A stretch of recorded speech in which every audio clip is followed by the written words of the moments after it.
ეს კადრები მიწისძვრის პირველ წუთებს ასახავს. კარაკასის გარეუბანში ელ ხუნკიტოს დასახლებაში შენობები ხალხის თვალწინ ჩამოიშალა. ძლიერი მიწისძვრა ვენესუელის ჩრდილოეთ სანაპიროზე საღამოს 6 საათზე მოხდა. პირველ ბიძგებს, რომელიც 7.2 მაგნიტუდის იყო, 40 წამში მეორე უფრო ძლიერი მოყვა. ეს კადრები კი კარაკასის აეროპორტშია გადაღებული. მიწისძვრის პირველივე წუთებში შენობის ნაწილი ჩამოინგრა. დაზიანებულია ასაფრენი ბილიკები. ნახეთ, რა დაემართა მაიკეტიას აეროპორტს მიწისძვრის შემდეგ. ასეთი ვითარებაა, ყველაფერი დანგრეული და განადგურებულია. ძლიერი მიწისძვრა იყო. ვეხმარებით ხალხს გარეთ გასვლაში. ბოლო მონაცემით დამანგრეվել მიწისძვრას 164 ადამიანია მსხვერპლა. დაშავებულთა რიცხვი 900 საჭარბებს. სტიქიამ ყველაზე მეტად დააზარალა ლაგუაირა, სადაც 100-მდე შენობა დაინგრა, მათ შორის 10 სართულიანი სასტუმრო. ხელისუფლებამ ეს რაიონი სტიქიური უბედურების ზონად გამოაცხადა. დანგრეულ შენობებში მაშველები უკვე 12 საათია შეუჩერებლად მუშაობენ. ოჯახის წევრები მათგან ბოლო ცნობებს ელიან. დედა ცუდად იყო და რაღაცის მიტანა მთხოვა. ვინ ელოდა ასეთი რამ თუ მოხდებოდა. ჩავეჭიდე დედაჩემს და როგორღაც გადავრჩით. შემდეგ გამოვიქეცი სახლში და ჩემი შვილია ნანგრევებში მოყოლილი. ხალხი მოვიდა ნათესავებით და მალე ამოიყვანენ. ვერ დამშვიდდები სანამ არ ვნახავ. დაზარალებულ რაიონებს არ მიეწოდება გაზი და ელექტროენერგია, მათ შორის კარაკაშიც. დედაქალაქში საცხოვრებელი სახლების გარდა დაზიანდა ოფთალმოლოგიის ცენტრიც. კლინიკასთან ახლოს მცხოვრები ადგილობრივები ყვებიან, რომ ხალხი სრულ პანიკაში იყო.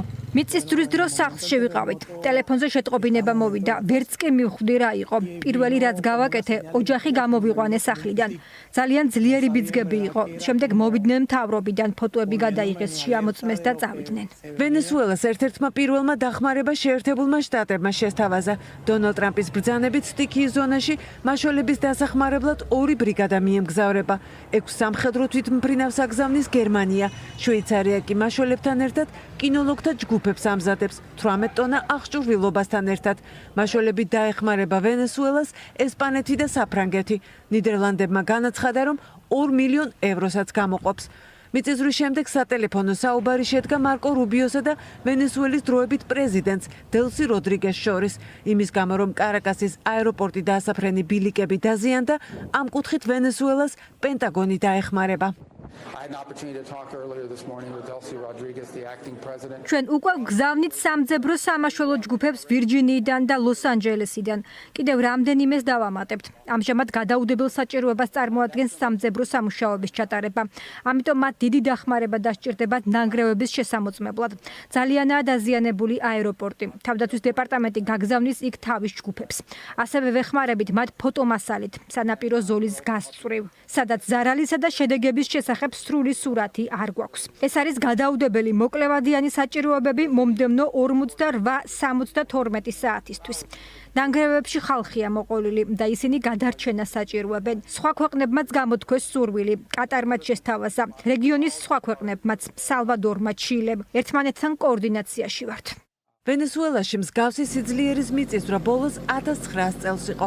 შეერთებული შტატების გეოლოგიური სამსახურის შეფასებით, ბიძგები დედამიწის ზედაპირიდან 30 კილომეტრის სიღრმეზე იყო, რამაც მასშტაბური ნგრევა განაპირობა. მიწისძვრის შემდეგ სტიქიის ზონაში 20-ზე მეტი მცირე სიძლიერის ბიძგი განმეორდა. ეს პროცესი შესაძლოა თვეობით გაგრძელდეს.